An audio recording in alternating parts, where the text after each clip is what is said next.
Time for a bathroom movie review and action. Alright movie fans, so I finally watched the film Airplane this past year. This film was directed by Jim Abrahams and brothers David and Jerry Zucker. And due to the fact that in about 5 hours, I'm not wearing a watch. I need to get a watch.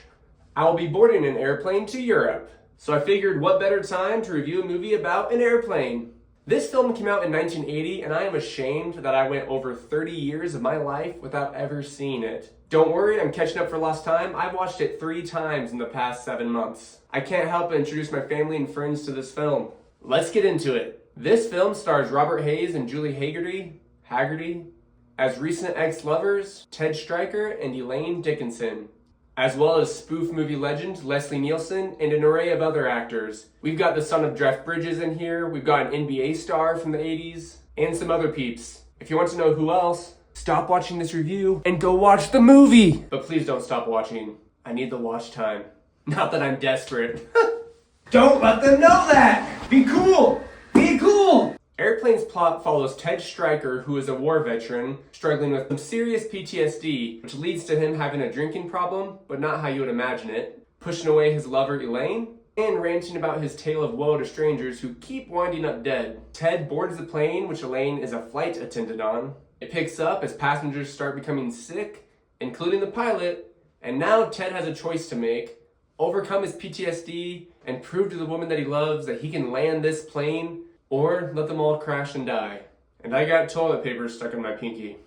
It's not gross, guys. Like I've said before, this bathroom is not used for normal purposes.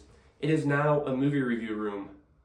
To be real with you guys, this is one of those movies where the plot really doesn't matter. I mean, it does, as in it creates a nice backdrop and setting for hilarious jokes, a fun story, and almost 2 hours of ridiculousness. Oh, and fun fact, this was Leslie Nielsen's first spoof film. Most people know him as a famous spoof actor, but before this, his career spanned decades of serious roles in television and film. But Airplane would change his life as it brought out his acting genius in comedy films, specifically spoof films, which he did for the next, I think, almost 30 years. I am not exaggerating when I say this film is one of the funniest films I've seen in my entire life. That's why I've watched it 3 times. I need to share with my generation and the next generation what comedy used to be all about. This film digs deep into the witty, dumb humor that gag and slapstick films are all about. And it never slows down with the jokes. You ever seen a grown man naked? Every time I watch it, I catch something else. That's how much humor is in this film. There's always something else to find. Kind of reminds me of watching Napoleon Dynamite. Every time I watch it, I notice things going on in the background, or a humorous part I didn't realize was supposed to be humorous.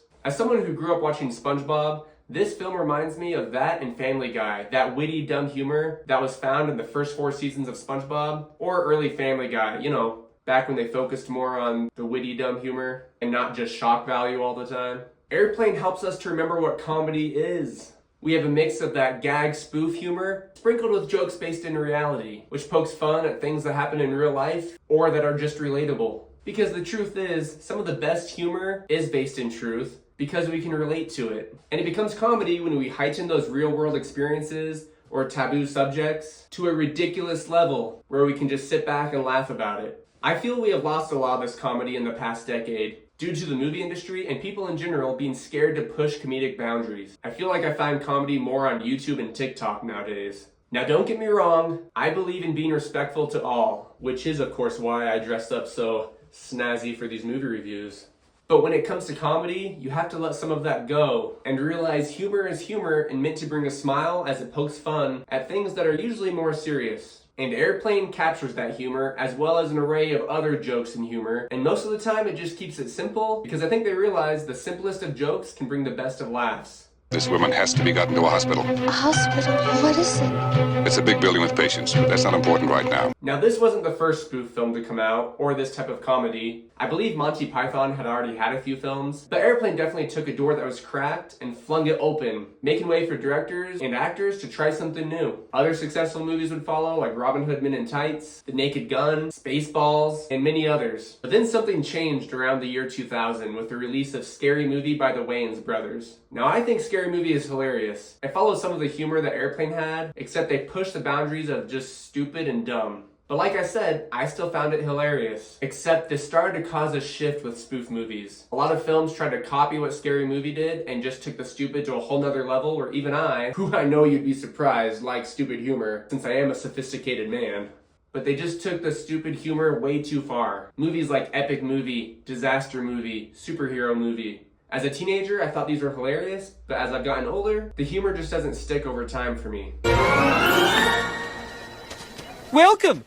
My name is Harry Potter. Aren't you a little old to still be a student here? Nonsense. I am but 14, as are my two best friends, Ron and Hermione. Greetings. Whereas a film like Airplane, I think will be funny forever. But there is a possible revival of spoof movies coming, with the release of the teaser trailer for the Naked Gun reboot, starring Liam Neeson as Frank Dreblin's son. I believe there is hope. To sum up everything I've said, well, as far as my rating of this movie, I like to judge movies based off the value of time. And considering I've watched this film 3 times in 7 months, I give this comedy a 10 out of 10. And I don't care how much time passes, it will never be flushable.